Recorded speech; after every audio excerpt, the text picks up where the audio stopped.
Study for PCS exam पर मैं दास sir आप सभी का बहुत बहुत स्वागत करता हूं। डियर स्टूडेंट्स, आज का टॉपिक है ग्लोबल हंगर इंडेक्स 2021 यानी कि वैश्विक भूखमरी सूचकांक 2021 जो कि गुरुवार 14 अक्टूबर 2021 को जारी किया गया है।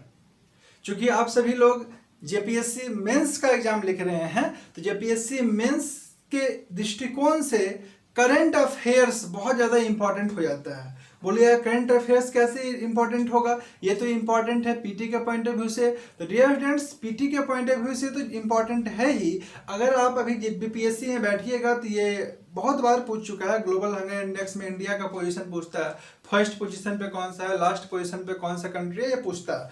बट मैं बात कर रहा हूँ जेपीएससी मेंस का, क्योंकि जब मेंस आंसर राइटिंग में आप किसी आंसर को करंट अफेयर्स से लिंक कीजिएगा ना तो जबरदस्त मार्क्स आएगा।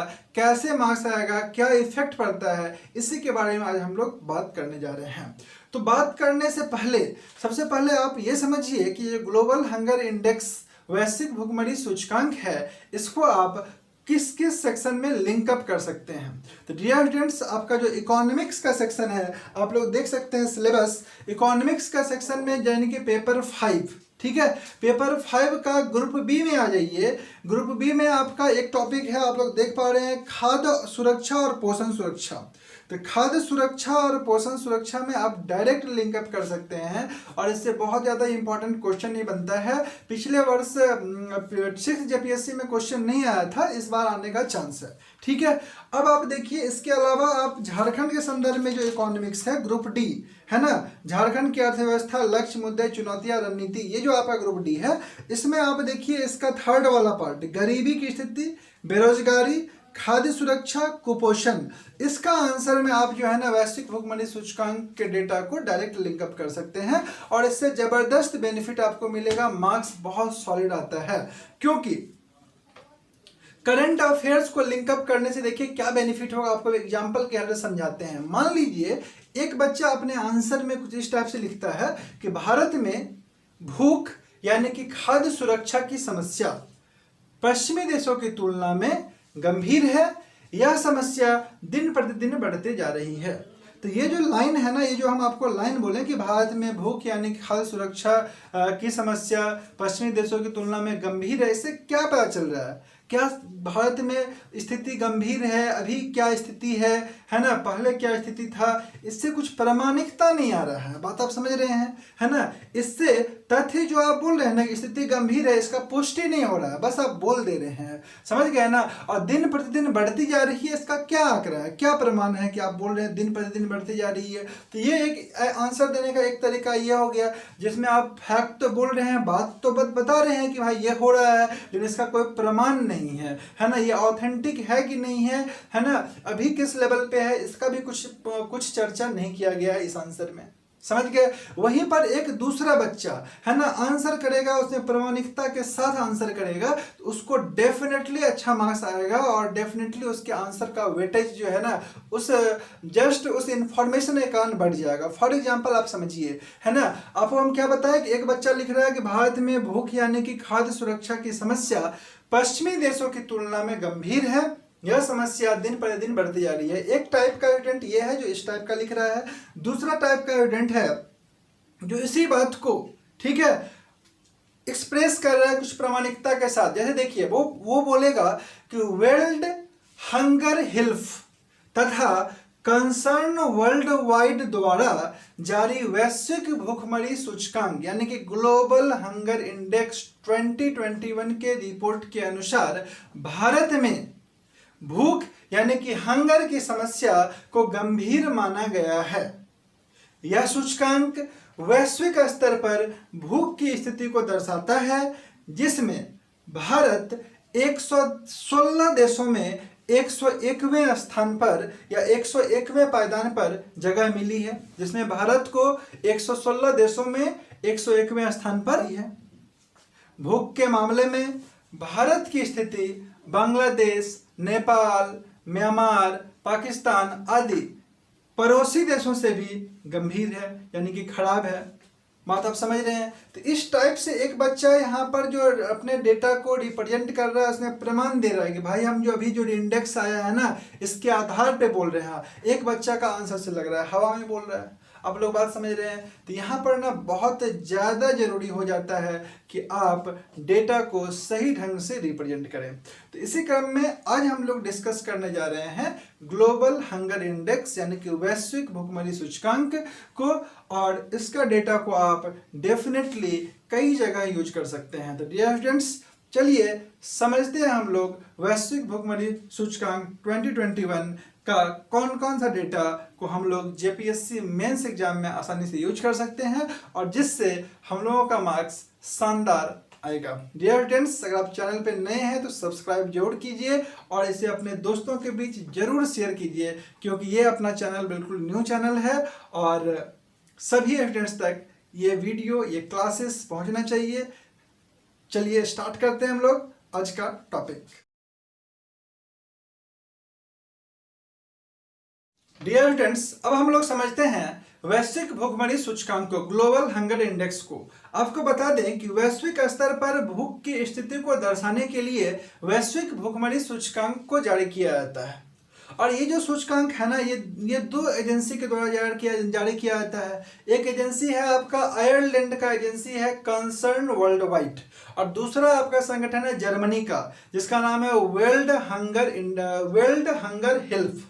ठीक है, कौन कौन सा बताएं? एक आपको कंसर्न वर्ल्ड वाइड बताएं और दूसरा है वर्ल्ड हंगर हेल्प जो कि जर्मनी का संगठन है। ये दोनों संयुक्त रूप से जो है ग्लोबल हंगर इंडेक्स को जारी करता है, जो कि 14 अक्टूबर 2021 को, यानी कि ठीक 2 दिन पहले गुरुवार थर्सडे को जारी किया गया है।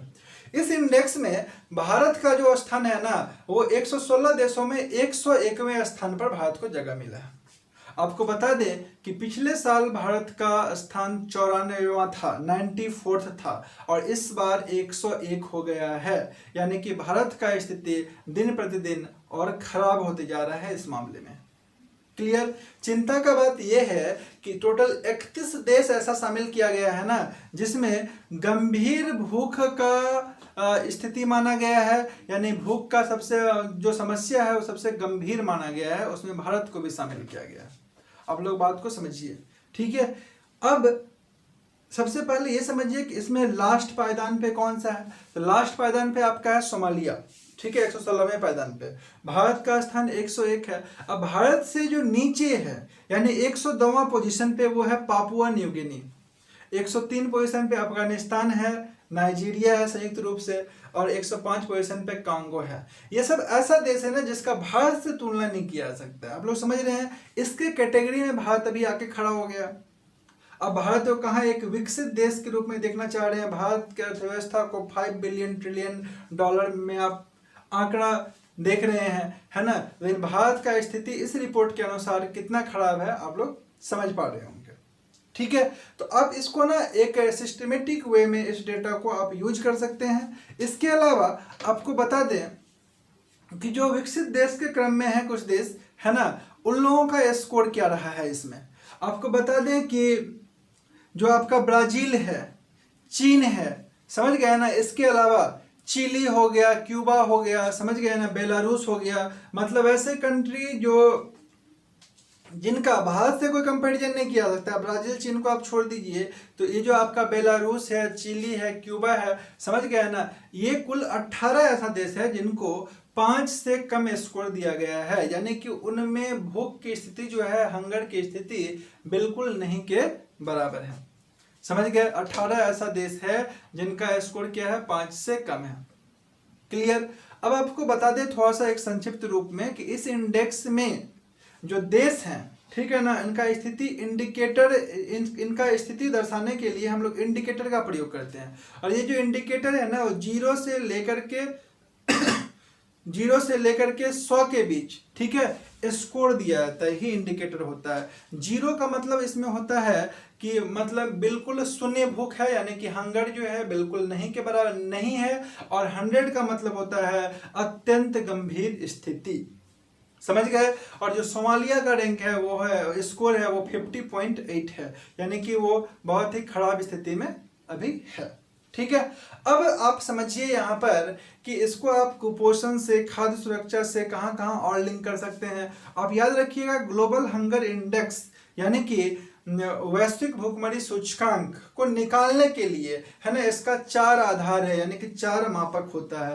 पहला होता है अल्प पोषण, ठीक है, अल्प पोषण होता है, अल्प पोषण के आधार पे निकाल रहे हैं, यानी कि अगर आपके कंट्री का रेटिंग अगर खराब है, स्कोर खराब है, इसका मतलब आपका देश जो है अल्प पोषित कैटेगरी में आ रहा है।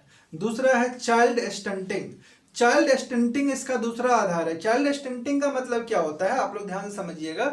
चाइल्ड स्टंटिंग मतलब होता है 5 साल से कम उम्र के बच्चे, ध्यान रखिएगा, 5 साल से कम उम्र के बच्चे जिनकी उम्र के हिसाब से लंबाई कम है। 5 साल से कम उम्र के वे बच्चे जिनकी उम्र के हिसाब से लंबाई कम है ना, उनको लंबे समय से कुपोषित कैटेगरी में रखा गया है, यानी कि वो बच्चे लंबे समय से कुपोषण को दर्शाते हैं। समझ गए, और इसी को बोला जाता है चाइल्ड स्टंटिंग। नेक्स्ट आपका इसका मापक है चाइल्ड वेस्टिंग। चाइल्ड वेस्टिंग किसको बोलते हैं भाई, तो चाइल्ड वेस्टिंग ध्यान में रखिएगा, चाइल्ड वेस्टिंग का मतलब होता है 5 साल से कम उम्र के वैसे बच्चे जिनका वजन उनकी लंबाई के हिसाब से कम है। बात समझ रहे हैं आप लोग, एक बार फिर समझिएगा, चाइल्ड वेस्टिंग किसको बोलते हैं, तो 5 साल से कम उम्र के वैसे बच्चे जिनका वजन उनकी ऊंचाई के हिसाब से क्या है, कम है। इसको तीव्र कुपोषित, ये जो है ना, ये जो आंकड़ा है ये तीव्र कुपोषण को दर्शाता है। किसको दर्शाता है, तीव्र कुपोषण को। और चौथा जो मापक रखा गया है, पैमाना रखा गया है, आधार रखा गया है, वो है बाल मृत्यु दर, यानी कि अंडर 5 ईयर, 5 साल से कम उम्र के बच्चों की मृत्यु दर। समझ गए, तो ये चारों का चारों जो आधार है, कौन कौन सा आधार बोले, अल्प पोषण, चाइल्ड स्टंटिंग, चाइल्ड वेस्टिंग और बाल मृत्यु दर। तो ये चारों का चारों आधार पे हम लोग क्या निकालते हैं, निकाला जाता है वैश्विक भूखमरी सूचकांक। और चूंकि भारत का स्थान 101वां है, यानी कि भारत का स्थिति इन चारों ही क्षेत्र में है ना, इन चारों ही स्टेज में क्या है, गंभीर है। आप इस चीज को मेंशन कर सकते हैं। तो डियर फ्रेंड्स, बहुत सारा ऐसा टॉपिक रहता है जिसमें आप करंट अफेयर्स को लिंक कर सकते हैं और उससे जबरदस्त मार्क्स आता है। तो मेरा यही सलाह रहेगा कि जहाँ कहीं भी आप करंट अफेयर्स को लिंक अप कर सकते हैं, वहाँ पर करंट अफेयर्स को जरूर लिंक कीजिए। इससे आपका आंसर एक ठोस आधार तो मिलता ही है, एक प्रामाणिकता तो मिलता ही है आपके फैक्ट को, साथ में मार्क्स जबरदस्त आता है। तो अच्छा मार्क्स अगर लाना है तो अपने आंसर में करंट अफेयर्स को लिंक अप करना मत भूलिए। कोशिश कीजिए जहाँ कहीं भी गुंजाइश हो वहाँ पर करंट अफेयर्स को लिंक करें। आगे भी हम लोग इसी तरह का वीडियो करंट अफेयर्स से लिंक करके मेंस में कहाँ पर कौन सा पेपर में लिंक होगा लाते रहेंगे। अब तब तक के लिए आप सभी को बहुत बहुत धन्यवाद। अगर आप चैनल पे नए हैं तो चैनल को शेयर जरूर कीजिए और साथ में सब्सक्राइब भी करना नहीं भूलिए। तो dear friends, all the best for your upcoming exam. Thank you very much.